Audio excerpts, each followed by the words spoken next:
El mundo está lleno de cosas obvias que nadie observa ni por casualidad. Frase atribuida a Sir Arthur Conan Doyle, el escritor de Sherlock Holmes. Y hoy vamos a hablar de un pequeño invento que ha tardado más de 5.000 años en desarrollarse y que todavía utilizamos y que es tan importante para nuestra historia. Y me refiero al lápiz. Soy Ángel Enoch, fanático de la tecnología, de la historia y de la cultura.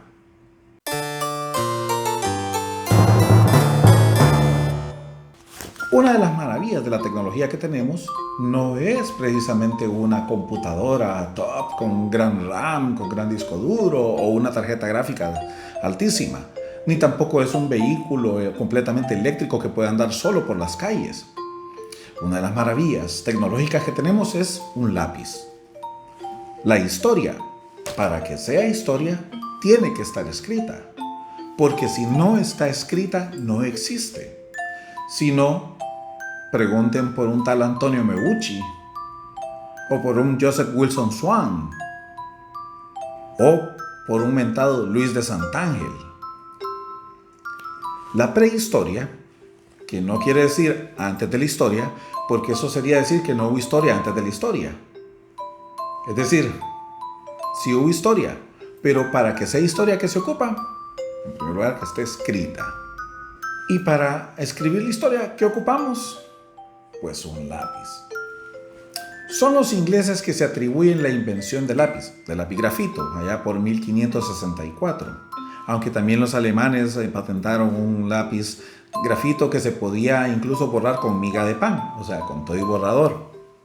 Pero desde hace más de 5.000 años o más, cuando aparecieron las antiguas civilizaciones y cuando nace la historia, o sea, la historia antigua, porque la prehistoria finaliza cuando nace la escritura, es decir, la historia nace cuando ésta se comienza a registrar y es gracias a la invención del lápiz.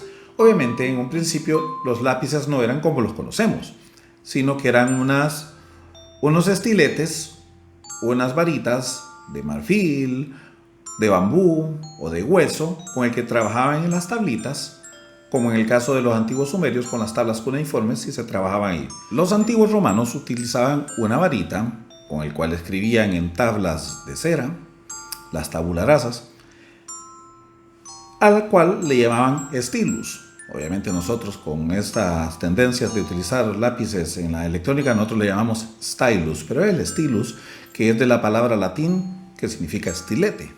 Con el tiempo aparece la tinta, que tiene la propiedad de ser indeleble y que puede durar mucho más en los documentos. Para esto se utilizaban plumas a las cuales se le ponía un pedacito de metal y poder escribir. No fue sino hasta 1888, en el siglo XIX, que el norteamericano estadounidense John Loud patentó lo que nosotros consideramos ahora un bolígrafo, que le servía para poder marcar en superficies donde las plumas no podían, como el cuero o en superficies rugosas.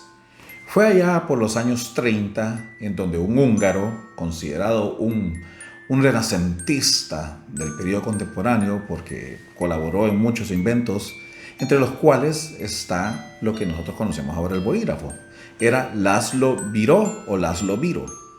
László Biró quiso vender su nuevo desarrollo en la tecnología, el virógrafo, como es conocido en ciertos lados.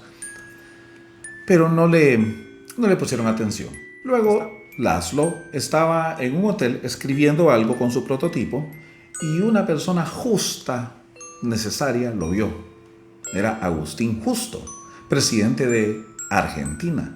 Al ver aquel prototipo le llamó la atención y lo invitó a que se fuera para Argentina, donde podía desarrollar su carrera empresarial y también su invento.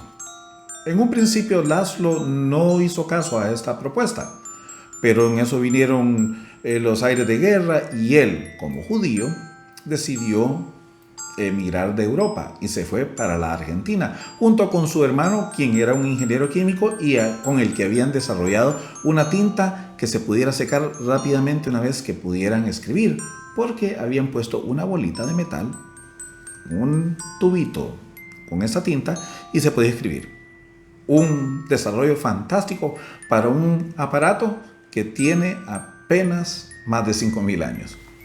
Así como todos los inventos que hemos visto pasar, el bolígrafo también fue objeto de mayores desarrollos por otras personas que se vieron beneficiadas con ella. No así la caligrafía, porque hoy veo que a pesar de que tenemos la última tecnología en lápices, incluso stylus, la caligrafía es algo que veo que va en detrimento. Es más, hace un tiempo tenía ganas de llevar un examen manuscrito que me dio un estudiante, llevarlo a la farmacia para ver qué medicina me daban. Lo cierto es que el lápiz es una de esas maravillas tecnológicas que no son tan cotidianas que no nos damos cuenta que están aquí. Sin estos no se hubieran escrito fórmulas, no se hubieran escrito poesías, no se hubieran escrito guiones, no se hubieran escrito cualquier cosa. Una de las maravillas de la tecnología, tan sencilla y tan desarrollada que se resiste a desaparecer. Soy Ángel Enoch,